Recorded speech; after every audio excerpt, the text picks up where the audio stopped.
The whole issue of healthcare reform has certainly been politically divisive and contentious, but not because of the need for reform. I don't think anybody argues that reform isn't needed, that the system isn't broken.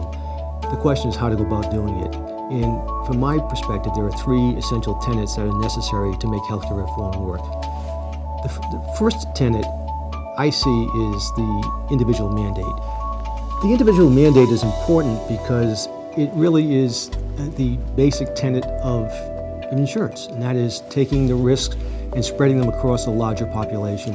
And the more you cut that population into slices that are unique in their nature, the more difficult it gets to be to insure that population. So the designers of healthcare reform recognize that and realize that the way to accomplish that, the way to attract the good risks and the bad, is to make sure that people actually buy insurance. And so there's a mandate in place into reform that will ensure that those young, healthy risks, while they are young and healthy, still purchase insurance to help subsidize the cost of the elderly, more sickly population, which by itself would be unaffordable to insure.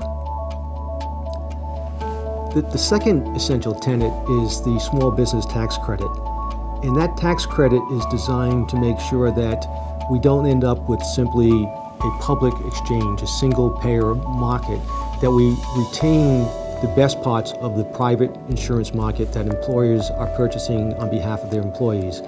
And the tax credit for small employers is essential for helping to subsidize that cost of maintaining employer-based health insurance.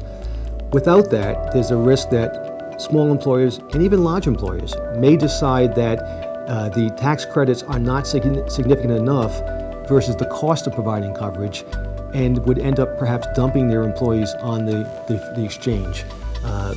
That would be a mistake, because that would put all of our eggs in one basket and make that unaffordable. The third essential tenet of making healthcare reform work is, in fact, changing the cost structure. Because even if we're successful in making it accessible and drawing in all types of risk into the population, and even if we're successful in making sure that employers continue to offer healthcare to their employees, if we don't change the trend of cost, we're going to fail. We know that already. We know that even without healthcare reform, the increases in healthcare premiums that private employers are paying is unaffordable, and fewer will be offering them as time goes on unless we change that. So, like the Massachusetts experience that they've seen with the connector, getting access alone isn't enough unless you address cost. And the key is to change behavior. Change behavior for the individual, change behavior for the provider. Make sure the incentive isn't that the more you do, the more you get paid. Make the incentives work to make you a healthier person, and then to treat the person with prevention. Dental benefits were certainly not the focus of healthcare reform, but should have been the model. And I say that because dental benefits focus on prevention, and prevention for a reason, to avoid the cost of restorative services. The medical model is just the opposite. Most dollars in the medical model are spent on fixing something that went wrong rather than preventing something from happening.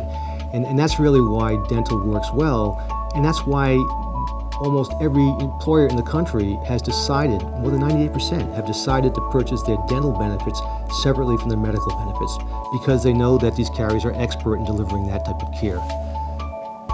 The private market has got it right, and healthcare reform is intending to give those who haven't been able to purchase in the private market the same access, the same cost, the same choice that employed individuals get when their employer offers coverage.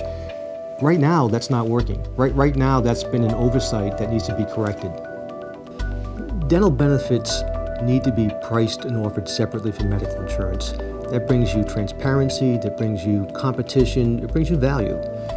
Today, the federal legislation is unclear about that structuring of how that offering should be made. It requires certain levels of benefits to be offered, pediatric dental benefits to be precise, but it doesn't really hone in on how they should be offered. And because of that, there's no guarantee that dental benefits will be offered in a way that brings choice to the purchaser. We need to change that. So until the next election perhaps settles where this will end up politically, nothing will happen before 2012 at the federal level. Instead, Congress has changed the focus to the states, and they've given the states funding, and they've given them some flexibility. As long as they stay within the general framework that's been passed nationally, they're letting them to tailor this or hone it to their particular geography and particular economic market. And so that's where our fight has to be until the federal issue is resolved. Our fight has to be in making sure that dental benefits are offered and priced separately, and that companies that specialize as standalone dental benefits companies will have the same opportunity for their benefits to be purchased as someone who embeds dental into the medical market premium. So where does this leave us, and where do we go from here? The key is for us to realize there's more to be done. We can't be satisfied until we've made this work for everyone, not just our current members, but for our future members as well. They need to have the same rights, the same opportunities as all those fortunate people have who are covered by their employer plan today, where they have access to coverage from a standalone dental insurer who's an expert in the field, not someone who does this part-time as a hobby. That's what's important about this, is to making the rest of this work. We're going to fight for this the rest of the way. It's important to us, but more importantly, it's important for our members. So we're doing this for you.